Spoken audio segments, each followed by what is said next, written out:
मसनतपूर या ठिकाणी दारू व्यवसायाचा धंदा करतो, गांजा विकतो, बटन विकतो। वारंवार पोलीस स्टेशनला अनेक लोकांनी अनेक रहिवाशांनी तक्रार दिल्या, त्याच्यावर आतापर्यंत कोणती कारवाई झालेली नाही आहे। म्हणून आता स्वतः मी नगरसेवक काकासाहेब काकडे या ठिकाणी जात आहे आणि त्यांच्या घरामध्ये असलेला जो दारूचा साठा या ठिकाणी आहे। मला अनेक लोकांनी सांगितलं या ठिकाणी डेली दारू, गांजा आणि बटन विकले जाते। त्यामुळं या ठिकाणी मी 112 वर कॉल केला। 112 वरून MIDC सिडकोचे पोलीस कर्मचारी या ठिकाणी बोलवलेले आहे आणि कर्मचाऱ्यासोबत या ठिकाणी सर्व गावातले रहिवासी सुद्धा या ठिकाणी आहे, जेणेकरून माझ्या वार्डातले जे रहिवासी आहे यांच्या लाईफ खराब करण्याचं काम या ठिकाणी पिंपळे परिवार करत आहे। म्हणून आता या ठिकाणी पोहोचत आहे आम्ही। पोलीस सगळे कर्मचारी आतमध्ये आलेले आपण पिंपळे यांच्या आणि त्याला फोन सुद्धा आम्ही या ठिकाणी केला। या ठिकाणी हे बघा दारूच्या बाटल्या, हे असा माल इथे सापडलेला आहे। नाही या ठिकाणी बघा हा एवढा दारूचा साठा, या ठिकाणी हे बघा दारूच्या बाटल्याचा हा माल। या पद्धतीने दारूचा व्यवसाय हा MIDC सिडकोच्या हद्दीमध्ये चालतो। या ठिकाणी सदैव कर्मचारी डिपार्टमेंट याने आम्हाला मदत केली। इकडे या ठिकाणी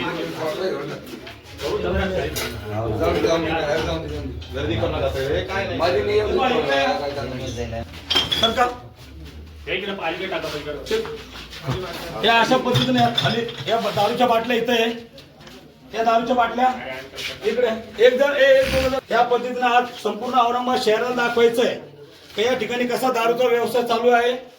अनेक गांजा बटन या ठिकाणी सुद्धा विकले जाते, पण त्याला माहीत झालं या ठिकाणी नगरसेवक कर्मचारी डिपार्टमेंटचे संपूर्ण अधिकारी या ठिकाणी आलेले आहे। या ठिकाणी छत्रपती संभाजीनगर MIDC चिकलठाणा परिसरामध्ये पॉवरलूममध्ये जी कारवाई शहानगरमध्ये जी कारवाई झालेली आहे, MIMचे नगरसेवक काकासाहेब काकडे यांनी अक्षरशः जे लहान मुलं आणि वयोवृद्ध लोक जे दारू पित होते त्या भागामध्ये अवैधपणे जे दारू धंदे चालू होते त्याच्यावर अक्षरशः पोलिसांच्या सहकार्याने जे कार्य केलेले त्यांच्याकडून जाणून घेऊन काय कशा प्रकारे कारवाई झालेली हो काय सांगणार। ज्या प्रकारे तुम्ही अवैध धंदा चालू होता दारूचं उद्ध्वस्त केलेलं आहे, पोलिसांनी कसं सहकार्य केलं आणि किती माल धरले गेले?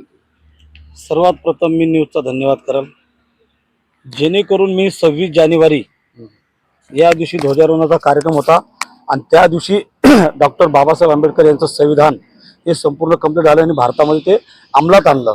त्या संविधानाच्या माध्यमातून या ठिकाणी मी स्टेजवरती शाळेमध्ये कार्यक्रमाला गेलो ध्वजारोहणाच्या, आणि त्या दिवशी मी गावातल्या संपूर्ण नागरिकांना सांगितलं जे अवैध धंदे करत होते दारूचे, गांजाचे, बटनचे, यांना मी समजून सांगितलं का बाबांना मी तुम्हाला 10 दिवसाचा टाइम पिरियड देतो, पण आमच्या मागे एक जिल्हा परिषद आणि पंचायत समितीचे इलेक्शन असल्यामुळं त्याच्यामुळे माझ्याकडून काही वेळ त्याच्यामध्ये गेला आणि मी त्यांना समजून सांगितलं की संपूर्ण दारूचे धंदे बंद झाले पाहिजे माझ्या वार्डामधील प्रभाग क्रमांक 9चे संपूर्ण।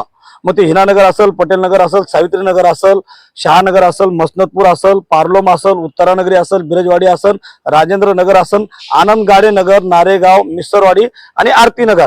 आताच मला एक थोड्या वेळापूर्वी मला शहानगरमध्ये सकाळीपासून फोन येत चालले का बाबा या ठिकाणी अनेक दिवसापासून दारू विकतात, त्याच्यावरती कोणत्याही प्रकारचा असर पडलेला नाही आणि कंटिन्यू दारू, गांजा आणि बटन। हे पिंपळे नावाचा एक व्यक्ती आहे, तो राहायला चौधरी कॉलनी प्रभाग क्रमांक 10 मध्ये राहतो, तर त्याचं घर ज्या ठिकाणी आहे त्या ठिकाणी त्याने धंदा करावा ना, 9 प्रभागामध्ये का करतो? त्याचं म्हणणं आहे का बाबा मी त्याला फोन लावला का दुसऱ्या फोनवरून, त्यानं मला सांगितलं का मी माझी जागा आहे, मी काही करू शकतो।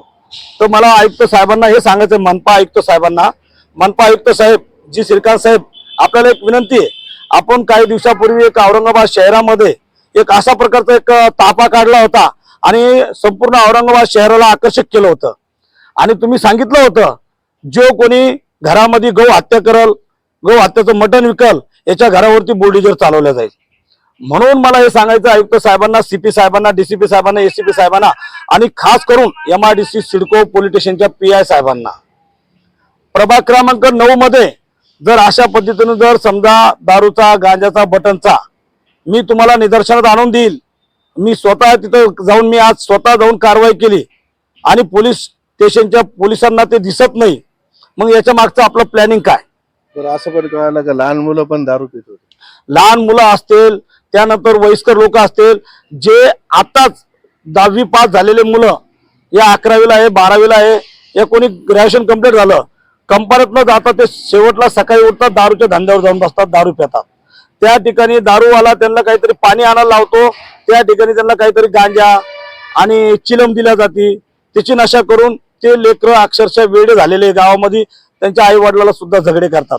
म्हणून मला माझं गाव इम्तियाज अली साहेबांनी जो नारा घेतलेला आहे, खासदार इम्तियाज अली साहेबांनी गेल्या 10 वर्षापासून औरंगाबाद शहर नशामुक्त करणार, तोच पिढा आम्ही नगरसेवक 33 नगरसेवक MIMचे हा ज्याच्या त्याच्या प्रभागामध्ये नशामुक्तचं काम हे हटवून त्या ठिकाणी मुलांना चांगलं शिक्षण, चांगली सुविधा, चांगलं गार्डन आणि चांगला अभ्यास आणि चांगल्या ज्या समजा ड्युट्या ज्या कंपनीमध्ये जर कोणाला लागायचं असेल तर प्रभाग क्रमांक 9 मध्ये मी स्वतः काकासाहेब काकडे, तुम्ही मला कंपनी सांगायची, या कंपनीत मला कामाला लागायचं आहे, मी स्वतः तिथं जाऊन मी पोरांना तिथं कामाला लावून देण्याचं काम करणार आहे. प्रश्न असा आहे, महापुरुषाच्या जयंती असतात, त्याच्या जयंतीच्या वेळेस दारू बंदी नसती, मटन बंदी असती, सगळं बीप वगैरे सगळं बंद असतं, पण दारू का बंद नसते? याच्या मागचं प्लॅनिंग असं आहे का काहींना हप्ते चालू असतात आणि ते हप्ते चालू असणारा जर कर्मचारी असेल किंवा अधिकारी असेल, जर तो आमच्या निदर्शनात सापडला तर मग नंतर त्याची कारवाई काय करायची आणि त्याची विल्हेवाट कशी लावायची हे आम्ही चांगल्या पद्धतीने दाखवतो. MIMचा फटका दाखवू.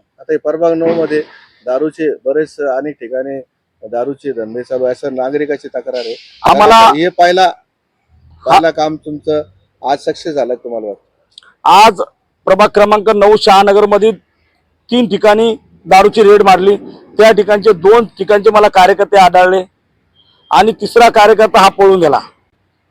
म्हणून मला हे सांगायचंय, सावित्रीनगर मध्ये ज्या व्यक्तीचा अड्डा चालू आहे त्याच्या नावासहित मी सांगू शकतो, त्याला आजपासून मी फक्त 2 दिवसाची मुदत देणार.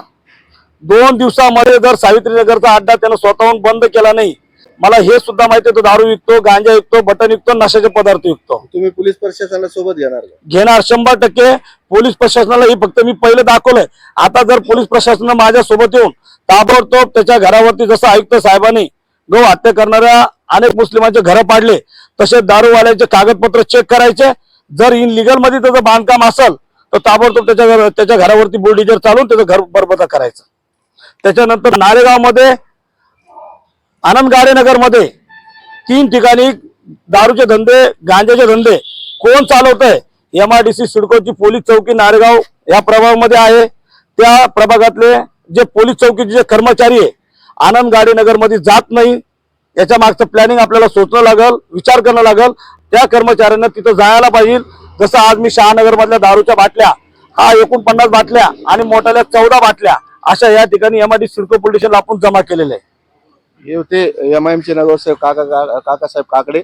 आणि पोलीस प्रशासनाने आज जी कारवाई केलेली आहे त्यांच्या सांगण्यावरून कुठेतरी 9 प्रभागामध्ये आता दारूचे धंदे आणि इतर धंदेवाल्यांना आता धास्ती पडलेली आहे. आता आपण पाहू शकता दैनिक शब्दमतच्या माध्यमातून, कारण त्यांनी